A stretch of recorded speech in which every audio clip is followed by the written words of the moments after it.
Chapter 11. Don't worry, be happy. Typical. Sadie and Walt go off looking for a friendly shadow, while Z and I escort a psychotic, murderous ghost to his heavily trapped stash of forbidden magic. Gee, who got the better end of that deal? The Egyptian queen burst out of the underworld and into the Nile like a breaching whale. Its paddle wheel churned through the blue water. Its smokestacks billowed golden smoke into the desert air. After the gloom of the dew-out, the sunlight was blinding. Once my eyes adjusted, I saw we were chugging downriver, heading north, so we must have surfaced somewhere to the south of Memphis. On either side, marshy green riverbanks columned with palm trees stretched to the humid haze. A few houses dotted the landscape. A battered pickup truck rumbled down the riverfront road. A sailboat glided by on our port side. No one paid us any attention. I wasn't sure exactly where we were. It could have been anywhere along the Nile, but judging from the position of the sun, it was already late morning. We'd eaten and slept in my father's realm, figuring we wouldn't be able to close our eyes once we had custody of Setne. It hadn't felt like much of a rest, but obviously we'd spent more time down under than I realized. The day was slipping by. Tomorrow at dawn, the rebels would attack the first gnome, and Apophis would rise. Zia stood next to me at the bow. She showered and changed into a spare set of combat clothes, a camo tank top, olive cargo pants tucked into her boots. Maybe that doesn't sound glamorous, but in the morning sunlight she was beautiful. Best of all, she was here in person, not a reflection in the scrying bowl, not a shabti. When the wind changed directions, I caught the scent of her lemon shampoo. Our forearms touched as we leaned against the rail, but she didn't seem to mind. Her skin was feverishly warm. "What are you thinking?" I asked. She had trouble focusing on me. Up close, the flecks of green and black in her amber eyes were sort of hypnotizing. "I was thinking about Ra," she said. "Wondering who's taking care of him today. I'm sure he's fine." But I felt a little disappointed. Personally, I was thinking about the moment when Z had taken my hand in the dining room last night. Sometimes you have to follow your heart. This might be our last day on Earth. If it was, I should really tell Zia how I felt about her. I mean, I thought she knew, but I didn't know that she knew, so... Oh man, headache. I started to say, "Zia." Setna materialized next to us. "I'm better." In the daylight, he looked almost like flesh and blood, but when he turned in a circle showing off his new clothes, his face and hands flickered holographically. I'd given him permission to put on something besides a loincloth. In fact, I'd insisted.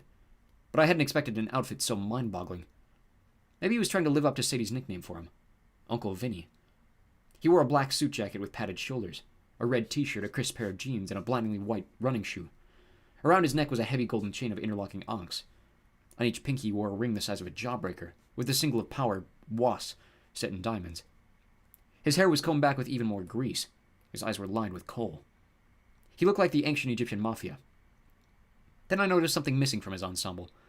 He didn't seem to be wearing the ribbons of Hathor. I'll admit I panicked. I yelled the command word Z had taught me. "Tas!" The symbol for bind flared and set in his face. The ribbons of Hathor reappeared around his neck, wrists, ankles, chest, and waist. They expanded aggressively, cocooning Setne in a pink tornado until he was wrapped tight as a mummy, with nothing showing but his eyes. He protested.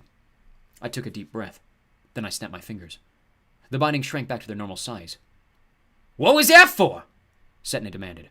"I didn't see the ribbons." "You didn't," Setne laughed. Cut it. Come on, pal. It's just an illusion, a cosmetic change. I can't really get out of these things." He held out his wrists. The ribbons vanished then reappeared. "See, I'm just concealing them, because pink doesn't go with my outfit." Zia snorted. "Nothing goes with that outfit." Setne shot her an irritated look. "No need to get personal, doll.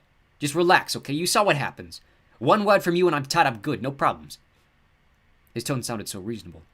Setne was no problem. Setne would cooperate. I could just relax. In the back of my mind, the voice of Horus said, "Careful." I raised my mental guard. Suddenly I was aware of hieroglyphs floating in the air around me, half-visible wisps of smoke. I willed them to disappear and they fizzled like gnats in a bug zapper. "Stop it with the magic words, Setne. I'll relax when our business is done and you're back in my dad's custody. Now where are we going?" A moment of surprise passed over Setne's face. He hid with a smile. "Sure. No problem. Glad to see that path of the gods' magic is working out for you. How you doing in there, Horus?" Zia snarled impatiently. "Just answer the question, you maggot, before I burn that smile off your face." She thrust out her hand. Flames wreathed her fingers. "Zia, whoa!" I said. I'd seen her get angry before, but the burn your smile off tactic seemed a little harsh even for her. Setna didn't seem concerned. From his jacket he pulled a strange white comb. Were those human finger bones? And brushed his greasy hair.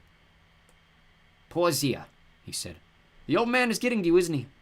Having any trouble with, temperature control yet? I've seen a few people in your situation spontaneously combust. Not pretty. His words obviously rattled Zia. Her eyes seethed with loathing, but she closed her fist and extinguished the flames. You vile, despicable... Take it easy, doll, Setna said. I'm just expressing concern. As for where we're going, south of Cairo, the ruins of Memphis. I wondered what he meant about Zia. I decided this wasn't the time to ask. I didn't want Zia's flaming fingers in my face. I tried to recall what I knew about Memphis. I remembered it was one of the old capitals of Egypt, but it had been destroyed centuries ago. Most of the ruins were buried under modern Cairo. Some were scattered in the desert to the south. My dad had probably taken me to excavation sites in that area once or twice, but I didn't have any clear recollection. After a few years, all the dig sites sort of blended together. Where exactly? I demanded. Memphis was a big place. Setna wiggled his eyebrows. You got that right. Man, the times I used to have in Gambler's Alley, but never mind. The less you know, pal, the better. We don't want our sneaky chaos friend gleaning information from your mind, do we? Speaking of which, it's a miracle he hasn't already seen your plans and sent some nasty monster to stop you. You seriously need to work on your mental defenses. Reading your mind is way too easy. As for your girlfriend here... He leaned toward me with a grin. Would you like to know what she's thinking? Z understood the ribbons of Hathor better than I did. Instantly, the band around Setna's neck tightened and became a lovely pink collar with a leash. Setna gagged and clawed at his throat. Z grabbed the other end of the lead. Setna, you and I are going to the wheelhouse, she announced. You'll give the captain exact information about where we're going, or you'll never breathe again. Understood? She didn't wait for a response. He couldn't have gotten one anyway. She dragged him across the deck and up the stairs like a very bad dog. As soon as they disappeared in the pilot's house, someone next to me chuckled. Remind me not to get on her bad side. Horse's instincts kicked in. Before I knew what was happening, I'd summoned my Khopesh from the Duat and was resting the curved edge against my visitor's throat. Really? Said the god of chaos. This is how you greet an old friend? Set leaned casually against the rail in a black three-piece suit, matching pork pie hat. The outfit was striking against his blood-red skin. Last time I'd seen him, he'd been bald. Now he had braided cornrows decorated with rubies. His black eyes glittered behind small round glasses. With a chill, I realized he was impersonating Amos. Stop that! I pressed my blade against his throat. Stop mocking my uncle! Set looked offended. Mocking? My dear boy, imitation is the sincerest form of flattery. Now, please, can we talk like civilized, semi-divine beings? With one finger, he pushed the Khopesh away from his neck. I lowered my blade. Now that I was over my initial shock, I had to admit I was curious about what he wanted. Why are you here? I demanded. Oh, pick a reason. World ends tomorrow. Perhaps I wanted to say goodbye. He grinned and waved. Bye? Or perhaps I wanted to explain. Or give you a warning. I glanced toward the wheelhouse. I couldn't see Zia. No alarm bells were ringing. No one else seemed to have noticed that the god of evil had just materialized on our boat. Set followed my gaze. How about that Setna, huh? I love that guy. Yeah, you would, I muttered. Was he named after you? Nah, Setna's just his nickname. His real name is Kemwasit, so you can really see why he likes Setna better. Hope he doesn't kill you right away. He's a lot of fun. Until he kills you. Is that what you wanted to explain? Set adjusted his glasses. No.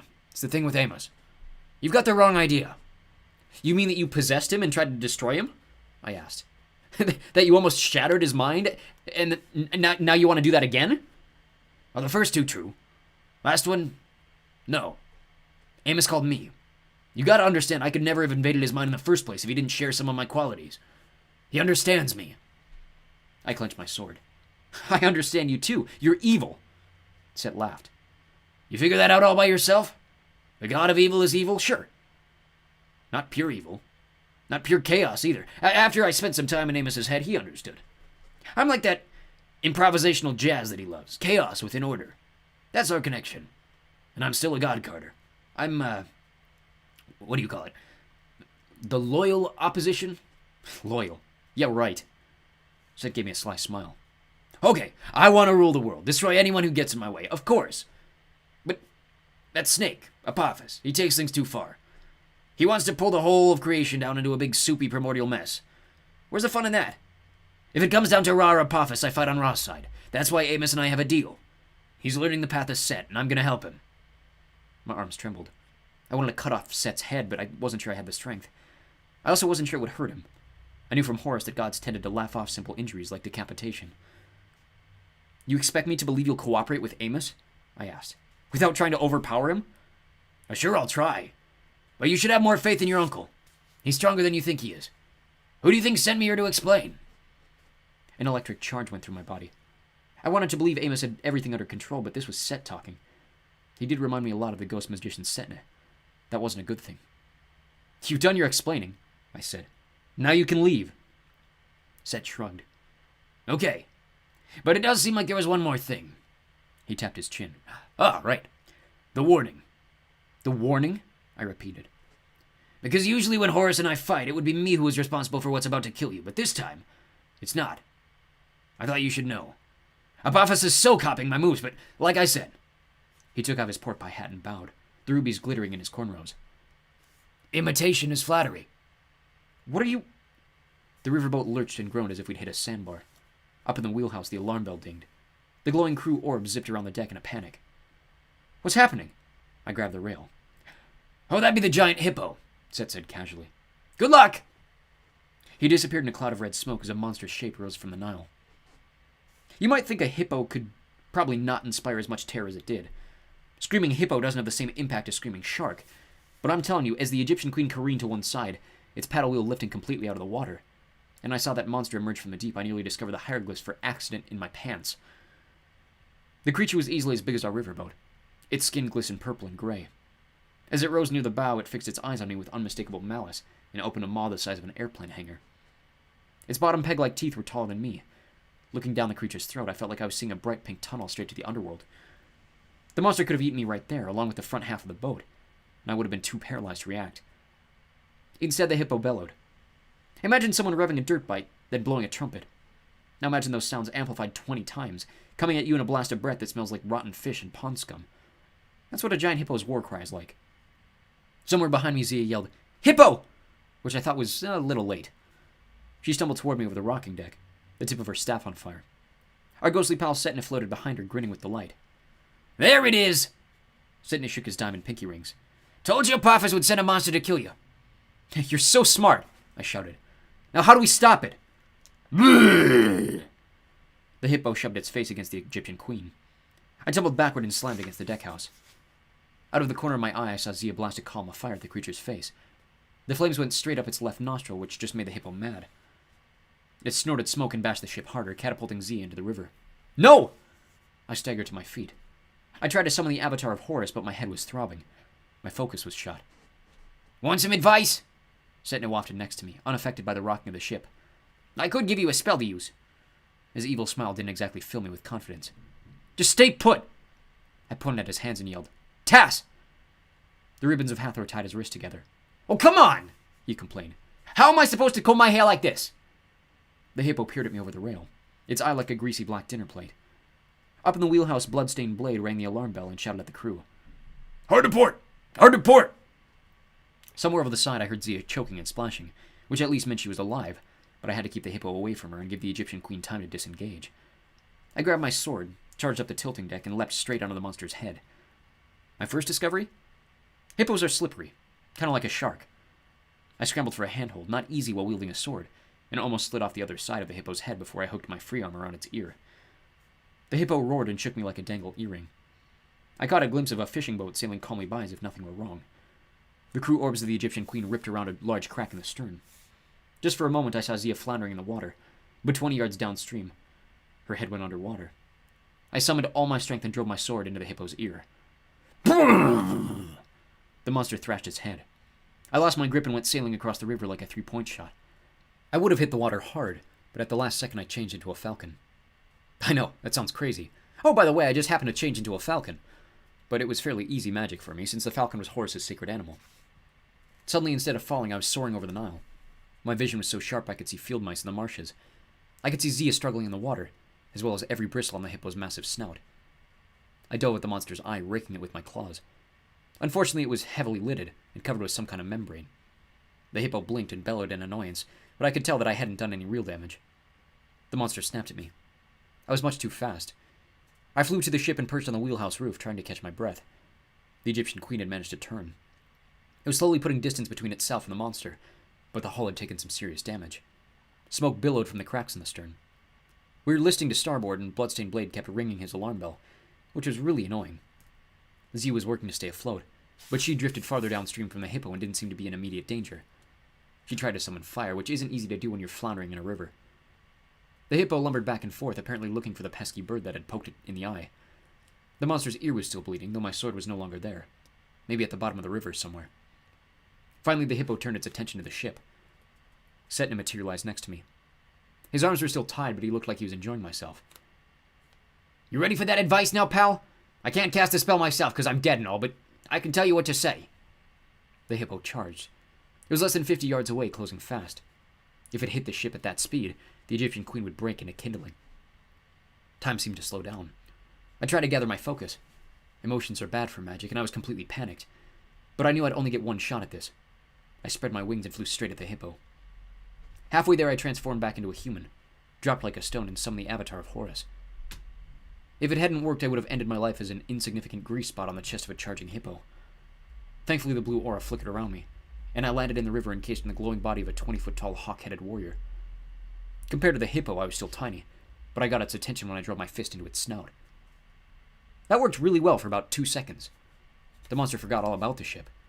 I sidestepped and made it turn toward me, but I was way too slow. Wading through the river in avatar form was about as easy as running through a room full of bouncy balls. The monster lunged. It twisted its head and clamped its mouth around my waist. I staggered, trying to break free, but its jaws were like a vice grip. Its teeth sank into the magical shielding. I didn't have my sword. All I could do was pummel its head with my glowing blue fists, but my power was fading rapidly. "Carter!" Zia screamed. I had maybe 10 seconds to live. Then the avatar would collapse, and I'd be swallowed or bitten in half. "Setne!" I yelled. "What's the spell?" "Oh, now you want the spell," Setne called from the ship. "Repeat after me. Hapi, uhaepwa." I didn't know what that meant. Setne might have been tricking me into self-destructing or transforming into a chunk of Swiss cheese, but I was out of options. I shouted, "Hapi, uhaepwa!" Blue hieroglyphs brighter than I'd ever summoned blazed over the hippo's head. Seeing them written out, I understood each of their meanings. Hapi, arise and attack. What did that mean? At least they distracted the hippo. It let go of me and snapped at the hieroglyphs. My avatar failed. I plunged into the water, my magic exhausted. My defenses gone. Just tiny little Carter Kane in the shadow of a 16-ton hippo. The monster swallowed the hieroglyphs and it snorted. It shook its head as if it had just gulped down a chili pepper. Great, I thought. Setna's awesome magic summoned an appetizer for the devil hippo. Then from the boat, Setna yelled, "Wait for it! 3, 2, 1. The Nile boiled around me. A huge mass of brown seaweed erupted beneath me and lifted me skyward. Instinctively, I held on, slowly realizing that the seaweed wasn't seaweed. It was hair, on top of a colossal head. The giant man rose from the Nile higher and higher, until the hippo looked almost cute in comparison. I couldn't tell much about the giant from the top of its head, but his skin was darker blue than my father's. He had shaggy brown hair full of river muck. His belly was hugely swollen, and he seemed to be wearing nothing but a loincloth made of fish scales. "Brrr!" The hippo lunged, but the blue giant grabbed its bottom teeth and stopped it cold. The force of the impact nearly shook me off his head. "Yay!" the blue giant bellowed. "Hippo toss! I love this game!" He swung his arms in a golf swing motion and launched the monster out of the water. Few things are stranger than watching a giant hippo fly. It careened wildly, kicking its stubby legs as it sailed over the marshlands. Finally, it crashed into a limestone cliff in the distance, causing a minor avalanche. Boulders collapsed on top of the hippo. When the dust settled, there was no sign of the monster. Cars kept driving down the river road. Fishing boats went about their business as if blue giants fighting hippos was nothing remarkable on the stretch of the Nile. "Fun!" the blue giant cheered. "Now, who summoned me?" "Up here!" I yelled. The giant froze. He carefully patted his scalp until he found me. Then he picked me up with 2 fingers, waded over to the riverbank, and gently set me down.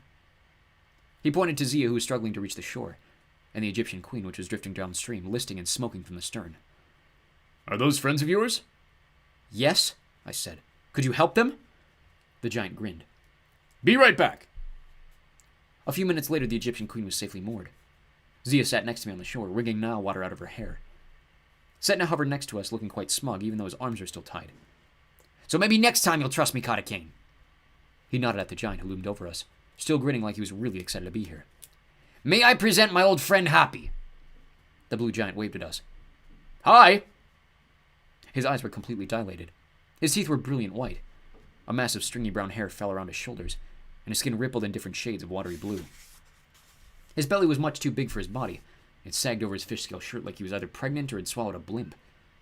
He was without a doubt the tallest, fattest, bluest, most cheerful hippie giant I'd ever met. I tried to place his name, but I couldn't. Happy? I asked. Why, yes. I am happy. Happy beamed. I'm always happy because I'm happy. Are you happy?